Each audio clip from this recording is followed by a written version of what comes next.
ఈ నలుగుతి చెప్తుంది. అది విని చంద్రకాంతం చాలా దిగులుగా కూర్చొని ఆలోచిస్తూ ఉంది. అది గమనించిన అత్త సూర్యకాంతం, ఏందే కోడలా, కరోనాతో కంగారు పడ్డ ప్రపంచం లెక్క దీర్ఘ ఆలోచనలో ఉన్నావు? ఏం జరిగింది? ఏం చెప్పమంటారత్తమ్మా? ఈ కార్తీక మాసంలో నీ మాట విని రోజు తలంటు స్నానం చేసి చేసి ఇదిగో చూడు, జుట్టు ఎట్లా చిక్కుపడిపోయిందో. జడేసుకోవడానికి కూడా రావట్లేదు. కాంతి లేకుండా జీవం లేకుండా అందవిహీనంగా తయారైనాయి ఛీ అని అనుకుంటూ బాధపడుతుంది. ఏందే ఇప్పుడు నా మూలానే నీ జుట్టేదో పాడైపోయినట్టు మాట్లాడుతున్నావు? ఏదో ఒక సమస్య తెస్తానే ఉంటావు, సంతోషంగా ఉండవానే? ఆగు అంటూ సూర్యకాంతం తన రూంలోకి వెళ్లి ఒక అందమైన దువ్వెన్ని తీసుకుని వచ్చి చంద్రకాంతానికి ఇస్తూ, ఇదిగో గిది మ్యాజిక్ దువ్వెన. ఈ దువ్వెంతో దువ్వుకో, నీ వెంట్రుకలు చిక్కులన్నీ పోయి చక్కగా కాంతివంతంగా అందంగా తయారవుతాయి.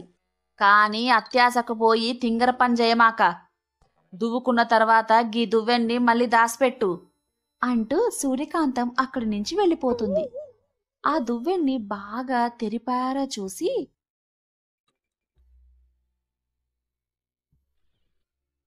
ఏముందబ్బా గీ దువ్వెన్లో? చూద్దాం, ఒక్కసారి దువ్వుకొని చూస్తే తెలుస్తుంది కదా అని అనుకుంటూ చంద్రకాంతం దువ్వెనతో దువ్వుకోవడం మొదలుపెట్టింది.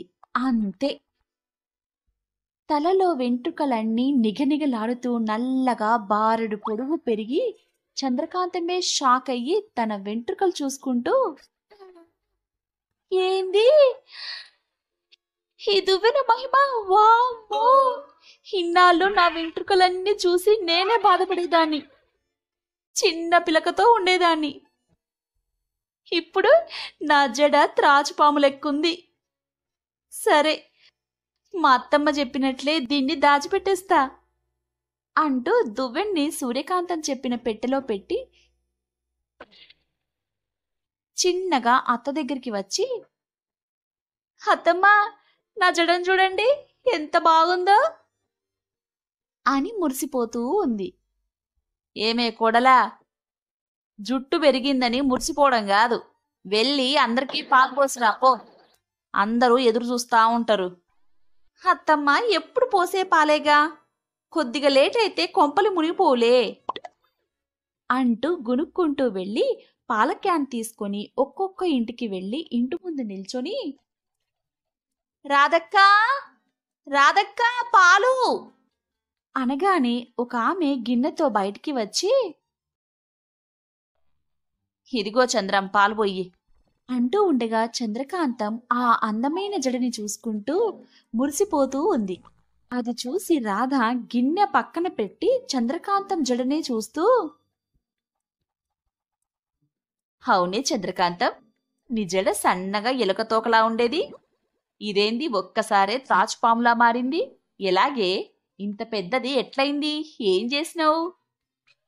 అది చాలా రహస్యం, చాలా ఖర్చయింది. చూడవే నా జడ మరీ చిన్నగా తోకలా ఉంది. ఎంత ఖర్చైనా పర్వాలేదు, కొద్దిగా నా జడ పెరిగేలా చేస్తావా?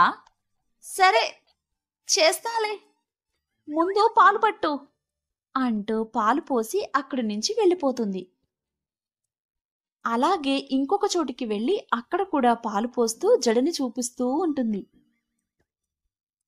అక్కడ కూడా జడ గురించి అడిగి ఎంత ఖర్చైనా పర్వాలేదు అని అనటంతో చంద్రకాంతంకి ఒక మెరుపు లాంటి ఐడియా వస్తుంది. ఖాళీ పాల క్యాన్తో ఇంటికి వెళ్తూ, వీళ్ళందరూ నా జడ చూసి మంత్రముగ్ధులవుతున్నారు, ఎంత ఖర్చైనా పర్వాలేదు అంటున్నారు. నేను అత్తమ్మకి తెలియకుండా దువ్వెన్ని తీసుకుని వచ్చి వీళ్ళందరికీ జడలు దువ్వి వేస్తే బోలెడంత డబ్బు, నాకు ఆడవాళ్లలో మంచి పేరు, ఒకే దెబ్బకి 2 పిట్టలు అనుకుంటూ వెంటనే ఆలోచనలో పెట్టింది. తర్వాత ఇంటికి వెళ్లి పాలక్యాన్ ఇంట్లో పెట్టి రహస్యంగా ఇంట్లోకి వెళ్లి దువ్వెన్ని తీసుకొని బయటికి వెళ్తూ అత్తమ్మతో,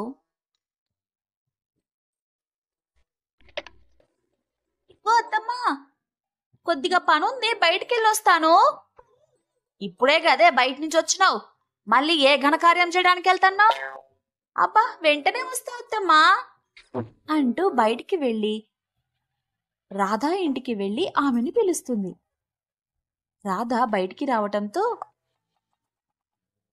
ఇదిగో రాధక్క, నీ జుట్టు పెరిగే మార్గం నేను చెప్తా, కానీ 10,000 రూపాయలు అవుతుంది అనగానే ఆనందంగా రాధ లోపలికి వెళ్ళి 10,000 తీసుకుని వస్తుంది. చంద్రకాంతం జడ వేయగానే రాధ జడ కూడా అందంగా తయారవుతుంది. అలా చంద్రకాంతం ఒక్క రోజులో 10 మందికి జడలు వేసి 1,00,000 రూపాయలు సంపాదించుకుని ఇంటికి వెళ్తూ దువ్వెండి చూసి ముద్దు పెట్టుకుని,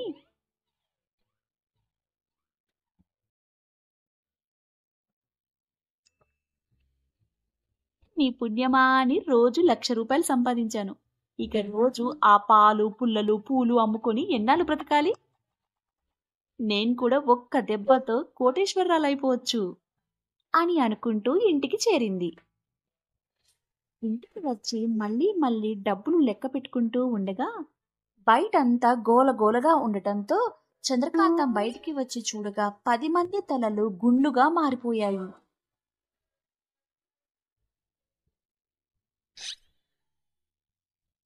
అందరూ చంద్రకాంతాన్ని కొట్టబోగా సూర్యకాంతం వచ్చి,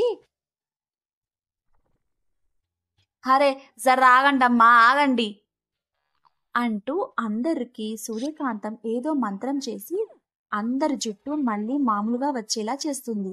ఇచ్చిన డబ్బు అందరికీ తిరిగిచ్చేస్తుంది. అలా సూర్యకాంతం మొహం చూసి చంద్రకాంతాన్ని ఏమీ అనకుండా వెళ్ళిపోతారు. చంద్రకాంతం తన అత్త దగ్గరికి వచ్చి, సమయానికి మీరు రాకపోతే నా పరిస్థితి ఏమై ఉండేది అత్తమ్మా? సారీ అత్తమ్మా, నువ్వు చెప్పిన మాట వినకుండా ఇట్లా చేశాను, క్షమించండి. నీకు అన్ని వస్తువులు ఇస్తా చూడవే, నాదే బుద్ధి తక్కువ. ఏం చేస్తా, నాకు కోడలు